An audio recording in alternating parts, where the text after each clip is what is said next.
Hello दोस्तों, तो आज की वीडियो में हम जानेंगे रेलवे, एएलपी और टेक्नीशियन की वैकेंसी हालांकि बाद में आएंगी। एएलपी की आ चुकी हैं, तो दोनों के लिए काम करेगा, किसी भी एग्जाम के लिए हालांकि ये स्ट्रेटजी काम करेगी। तो आज की वीडियो में हम यही जानेंगे कि रेलवे एएलपी की CBT 1 के एग्ज़ाम को, क्योंकि CBT 2 तक तो हम जब पहुँचेंगे जब CBT 1 पास करेंगे, तो CBT 1 के एग्ज़ाम को हम किस तरीके से पास कर सकते हैं, क्या हमारी स्ट्रेटजी होनी चाहिए, क्योंकि बिना स्ट्रेटजी के आप पढ़े जा रहे हैं पता ही नहीं क्या है। ठीक है, तो एक नियम होना चाहिए कि हमको किस तरीके से पढ़ना है। ठीक है, तो उसी सब के बारे में आज हम चर्चा करेंगे। तो सबसे पहले हम बात करेंगे, सबसे पहले इसके बारे में एक नज़र डाल ले रहे हैं CBT 1 में किस तरीके से क्या होता है।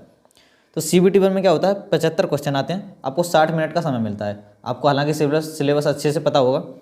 CBT 1 में 75 क्वेश्चन आते हैं, 60 मिनट का आपको समय मिलता है, जिसमें मैथ के आपके होते हैं 20 क्वेश्चन, रीजनिंग के 25 क्वेश्चन और general awareness and current affair दोनों को मिलाकर 10 क्वेश्चन और जनरल साइंस यानी कि साइंस के 20 क्वेश्चन। और CBT 1 आपका क्वालिफाइंग है, कुछ भी नहीं है, बस आपको पास करना है जब आप CBT 2 पर पहुंचोगे। ठीक है, और CBT 2 पर जब पहुंचोगे, जब इसको पास कर लोगे, तो इसको सबसे पहले पास करना होगा। ठीक है, तो उसी के बारे में हम बात करेंगे कि किस तरीके से हम क्या पढ़ें कि CBT 1 हमारा पास हो सके। ठीक है, तो सबसे पहले हम बात करेंगे मैथ के बारे में। मैथ हमारा 75 में से 20 नंबर का मैथ आएगा, तो मैथ अपने आप में एक इंपॉर्टेंट रोल रखता है। ठीक है, और CBT 1 में भी है, CBT 2 में भी है, तो इसको तो हमें अच्छे से करना पड़ेगा। सबसे पहले हमको क्या करना है कि हमारा जो सिलेबस है, cover syllabus topic wise, syllabus को सबसे पहले हमें कवर करना है अच्छे से, क्योंकि बिना सिलेबस करे तो आप भूल ही जाइए कि सिलेक्शन होगा। ठीक है, तो सिलेबस को अच्छे से कवर करना है सबसे पहली बात। जहाँ से भी आप पढ़ रहे हैं, ऑफलाइन से पढ़ रहे हैं या ऑनलाइन से पढ़ रहे हैं या फिर जैसे भी पढ़ रहे हैं, आप सिलेबस सबसे पहले कंप्लीट कीजिए। चाहे आप यूट्यूब से पढ़ो, लेकिन सिलेबस कंप्लीट करना है, टॉपिक वाइज या कैसे भी आपको सिलेबस कंप्लीट करना है। उसके बाद आता है दूसरा नंबर, CBT 1 एंड CBT 2 दोनों में मैथ सेम है, यानी कि CBT 1 में भी सेम है और CBT 2 में भी सेम है, कुछ भी अलग नहीं है। ठीक है, बस अंतर इतना है कि CBT 2 में मैथ के 25 नंबर क्वेश्चन आएंगे और यहाँ पर 20 हैं। सिलेबस यानी कि क्वेश्चन यानी कि चैप्टर मैथ के जो हैं वो सब समान रहेगा, तो आपको इस पर तो बहुत अच्छे से फोकस करना होगा। ठीक है, उसके बाद हम बात करेंगे लेवल ऑफ क्वेश्चन, यानी कि क्वेश्चन का जो लेवल आता है, ऐसा नहीं है कि CGL लेवल का आता है, बहुत हार्ड आता है, या फिर ऐसा भी नहीं कि बहुत आसान भी आता है। तो क्वेश्चंस का लेवल है वो ईजी टू मॉडरेट आता है, यानी कि नॉर्मल क्वेश्चन आते हैं। ठीक है, अगला नंबर आएगा मेक प्रॉपर नोट्स।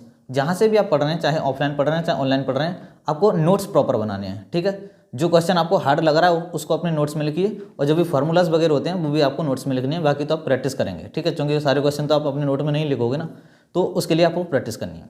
अगला नंबर आता है कि क्वेश्चन को दिल पर नहीं लेना है। जब भी आप एग्जाम दे रहे हैं, तो ऐसा नहीं है कि कोई क्वेश्चन आपसे नहीं आ रहा तो आप उसको अपने ईगो पर लेकर बैठ गए और मैं इसको ये मुझसे क्यों नहीं हो रहा, ऐसा नहीं करना है बिल्कुल भी। ठीक है, जो नहीं आ रहा है उसको स्किप करेंगे और अगले क्वेश्चन को देखेंगे।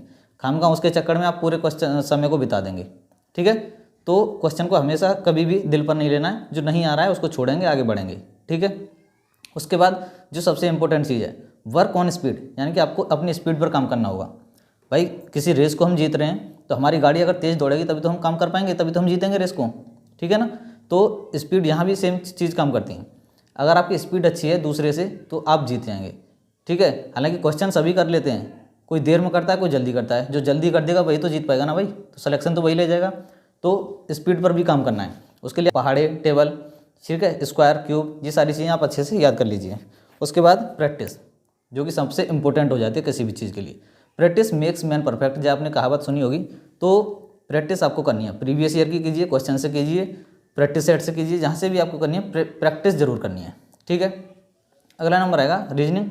मैथ हो गया 75 में से 20 नंबर का। अगला नंबर आता है रीजनिंग, जो कि 75 में से 25 नंबर की आएगी, 25 क्वेश्चन आएंगे। ठीक है, और सेम कंडीशन इसी में भी लागू होती हैं। ठीक है, सेम कंडीशन जो मैथ में लागू हो रही है ना, वही सेम कंडीशन इसमें भी लागू होनी है, तो आपको इसमें भी यही काम करना है। बहुत ज़्यादा समय नहीं देना, क्योंकि 5, 6 या 6 दिन में या 7 दिन में आपका, मान लो 6 दिन में आपका एक चैप्टर क्लियर हो गया मैथ का या रीजनिंग का, और एक महीने में 30 दिन, तो 6 पंजे 30, एक महीने में आपके 5 चैप्टर क्लियर हो गए। और कितने चैप्टर हैं, 15-16 चैप्टर हैं, तो 3 महीने में आपका अच्छे से सब चीज़ क्लियर हो जाएंगी। ठीक है, उसके बाद दबा के प्रैक्टिस कीजिए, साथ के साथ भी प्रैक्टिस कीजिए, और मॉक टेस्ट अपना संडे को या जिस भी हिसाब से आप करना चाहें आप लगा सकते हैं। ठीक है, उसके बाद आएगा हमारा साइंस।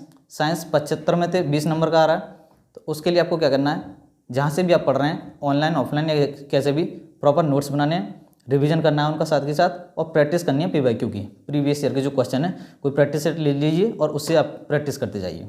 ठीक है, क्योंकि साइंस का भी एक अलग ही रोल है। तो इन तीनों को तो आपको अच्छे से करना होगा, मैथ को, रीजनिंग को और साइंस को, क्योंकि ये CBT 2 में भी सेम ही है। ठीक है। अगला नंबर आता है जीके का। अब जीके आएगी 75 में से मात्र 10 नंबर की। ठीक है। और CBT 2 में भी जीके नहीं है, CBT 2 में से खत्म हो गया ना, तो CBT 2 में नहीं है, तो CBT 1 में ही है, तो मात्र हमें इसके लिए पढ़ना है इसको। तो इसको क्या करना है, आपको बहुत ज़्यादा टाइम नहीं देना है इस पर। ठीक है। और करंट अफेयर जो पढ़ें लास्ट 1 साल की पढ़ें, और एग्जाम में क्या करना है, एग्जाम में आपसे जो क्वेश्चन आए इसमें वही करें, खामखा दूसरे को लगा दें और नेगेटिव मार्किंग में डाउन हो जाएं, ऐसा नहीं करना है बिल्कुल भी। ठीक है। मैथ, रीजनिंग और साइंस को अच्छे से करना है, और जीके पर आप हो सकता है एक बार को कम समय दे दें, कोई दिक्कत नहीं है। ठीक है। क्योंकि आप इसको कितना भी पढ़ लो, ये तो समुद्र है भाई, कभी खाली नहीं होगा। ठीक है। तो जीके को आप कम समय दे सकते हैं, बाकी इन सब पे आपको अच्छे से काम करना होगा। ठीक है। और बाकी मैंने भी सिलेबस के लिए एक पहले स्ट्रेटजी की सिलेबस की वीडियो बनाई थी, देख सकते हैं आप, वो वीडियो भी चैनल पर पड़ी है, और लिंक भी मैं उसका इस वीडियो के डिस्क्रिप्शन में दे दूंगा, तो उसको भी आप देख सकते हैं अच्छे से। CBT 1 और CBT 2 के बारे में अच्छे से बताया है। ठीक है। उसके बाद क्या करना है, 5वां नंबर है सब्सक्राइब। चैनल को सब्सक्राइब करना अगर वीडियो अच्छी लगी तो।